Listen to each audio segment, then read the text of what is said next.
Vamos a hablar también de otro sector muy afectado por la crisis económica, ya lo saben, el sector inmobiliario. La compraventa de viviendas cayó un 21,07% en el primer trimestre de este año, lo cual es mucho, pero parece que se ha amortiguado algo la caída respecto a años anteriores. Canarias no ha sido una excepción, muestra una tendencia a la baja. Sin embargo, ya se pueden vislumbrar algunos síntomas de recuperación.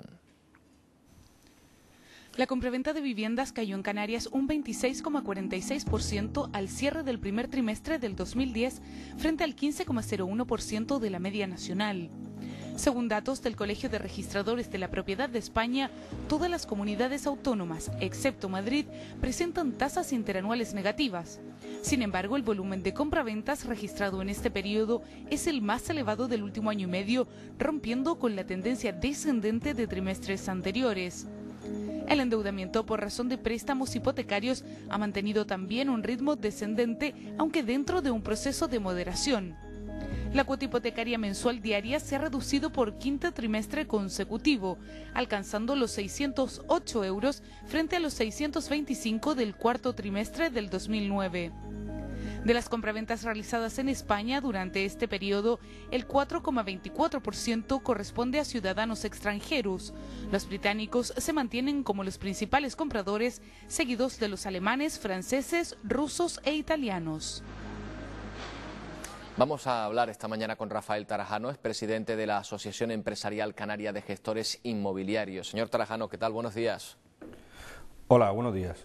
Bueno, estamos viendo luz al final del túnel, o todavía no podemos hablar de recuperación o de síntomas de recuperación, aunque parece que se ha amortiguado un poco el descenso.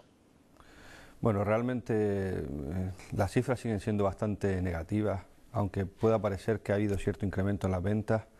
Yo sigo bastante preocupado, a mí las ventas me parece que son insuficientes y realmente hay que implicarse mucho para conseguir volver a una senda de la normalidad en la transmisión de viviendas. Antes dicen que las casas se vendían solas, ya no es así, ¿no? ¿Cuáles son las que más fácil tienen la venta en estas fechas? ¿Es solo una cuestión de precio?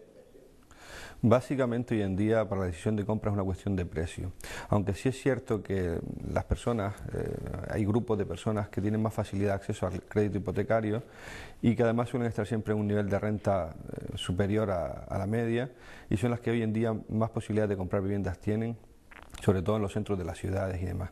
Las periferias de las ciudades son las zonas más castigadas en la venta de viviendas. A lo mejor, claro, se crean unas expectativas, tanto por un lado como por otro, es decir, tanto por el que vende como por el que compra, unas expectativas demasiado elevadas. Y eso hace, señor Tarajano, no sé si usted lo verá así, que a lo mejor también se dejen de realizar algunas operaciones que de otra manera podrían llevarse a cabo. Es decir, si el que va a comprar no espera siempre buscar un chollo y el que va a vender pues renuncia un poco a las expectativas que tenía. Bueno, eso se lo intentamos explicar siempre a nuestros clientes. Hay una diferencia entre negociar y querer ganar siempre todo. Intentamos explicarle a los clientes que para negociar deben ganar las dos partes, tanto el vendedor como el comprador. Las posiciones extremas, tanto de comprador como vendedor, lo que producen al final es que las operaciones no salgan adelante. Y esto evidentemente incide negativamente en el vendedor y en el comprador, porque las casas son singulares, no es tan fácil que las casas sean idénticas una a otra. Cuando a un cliente comprador le gusta una casa, deberá pujar por ella dentro de un orden normal para conseguir que el propietario se la venda, pero siempre atendiendo a criterios de racionalidad. Puede también que haya muchos compradores que están esperando a que el precio de la vivienda toque suelo, es decir, bueno, voy a comprar ya porque de aquí no van a bajar. ¿Hemos llegado a ese punto? Esto es un tema interesante. Realmente hay aproximadamente el 10% del parque inmobiliario en Canarias se encuentra a la venta.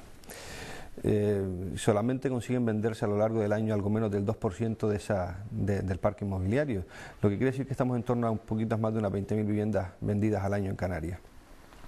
Estas son las propiedades que realmente tienen un precio de cierre interesante. El resto de propiedades continúan a la venta indefinidamente hasta que sus propietarios sean conscientes y revisen el precio. Entonces la pregunta si el mercado inmobiliario ha tocado fondo parece sencilla de responder, pero no es así. Las que se han tocado fondo son esas casas que se han vendido porque los propietarios han sido conscientes y han puesto un precio de cierre, se han puesto de acuerdo con un comprador. El resto de propiedades siguen manteniendo un precio artificial que no coincide para nada con la realidad de cierre. O sea que usted espera que todavía puedan bajar un poco más en cuanto esas personas pues puedan entender que tienen que bajar el precio de sus viviendas.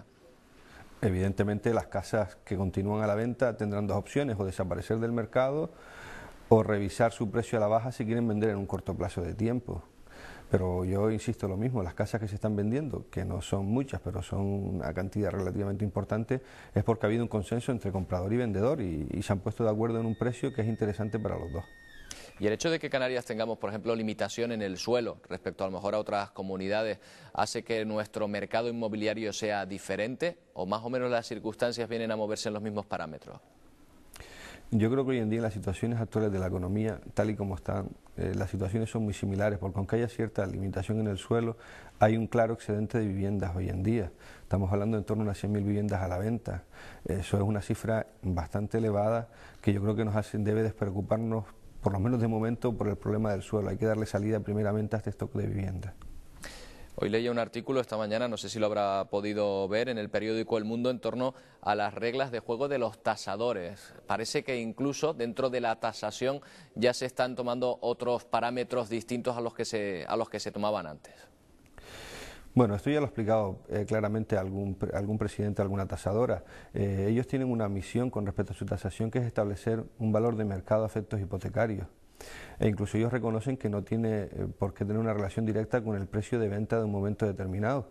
Los valores son totalmente diferentes. Una cosa es el valor, hay diferentes tipos de valores, valores fiscales y valores de tasación a efectos hipotecarios. Lo que nos interesa a nosotros como gestores inmobiliarios es realmente el precio en el que se puede vender una propiedad. Por lo tanto, casi siempre nuestro precio suele ser bastante diferente del que establece el tasador como valor. ¿Y qué salida les queda a ustedes, a las empresas inmobiliarias? Porque después de una criba enorme, creo, señor Trajano, que cayeron hasta en un 60%, cerró hasta un 60% de las empresas inmobiliarias, pues se enfrentan a una situación que no sé si será ya de crisis permanente o de crisis crónica, pero desde luego no es la misma en la que se encontraban hace tan solo un par de años o 3. Sí, hace 2 o 3 años la situación económica para todos, no solamente para el sector inmobiliario, el sector de la intermediación, eran totalmente diferentes. Nuestro sector está en crisis desde el año 2007, fuimos posiblemente los primeros que notamos los efectos de la crisis. De hecho, nosotros notamos la crisis inmobiliaria y después hemos notado la crisis financiera. Evidentemente, la salida de nuestro sector ha venido básicamente por la limpieza propia que ha habido, han cerrado no el 60, sino prácticamente el 80% del sector de la intermediación. Y nuestra salida fundamental está hoy en día en que estamos orientando nuestro negocio a la prestación de asesoramiento. No simplemente intermediamos en la compra-venta, sino hoy en día hay un desbordamiento de propiedades a la venta, un desbordamiento de información, y nuestra principal obligación, nuestra principal misión hoy en día está enfocada a asesorar al cliente sobre sus decisiones de compra-venta de una vivienda. Y realmente yo creo que nuestras expectativas de futuro son bastante buenas en este sentido. Su labor de intermediación hace que ustedes estén en constante interlocución con los bancos. ¿Ustedes han percibido que esa situación de grifo cerrado ha variado, que los bancos a lo mejor ya están empezando también a conceder, aunque en otras circunstancias evidentemente que hace 3 años, más créditos a los posibles compradores? Bueno, los bancos, de forma generalizada, es difícil establecer una opinión. Sí es cierto que hay una cierta flexibilización en los criterios de crédito, pero están siempre enfocados a unas rentas determinadas, a una estabilidad laboral del señor que quiere pedir una hipoteca, y fundamentalmente ahí donde basan sus criterios. Nosotros todavía notamos que es necesario flexibilizar más los criterios y hacerlos más accesibles a la mayor parte de las personas. Señor Trajano, muchas gracias por habernos atendido y esperamos que la próxima vez que hablemos tengamos mejores datos que ofrecer, por lo menos mucho más optimistas, ¿eh? Bueno, es posible que con el tiempo notemos cierta mejoría, pero faltará todavía bastante tiempo, supongo. Bueno, muchas gracias por invitarme. El optimismo que no se pierda en todo caso. Gracias, señor Trajano. Buenos días. Bueno.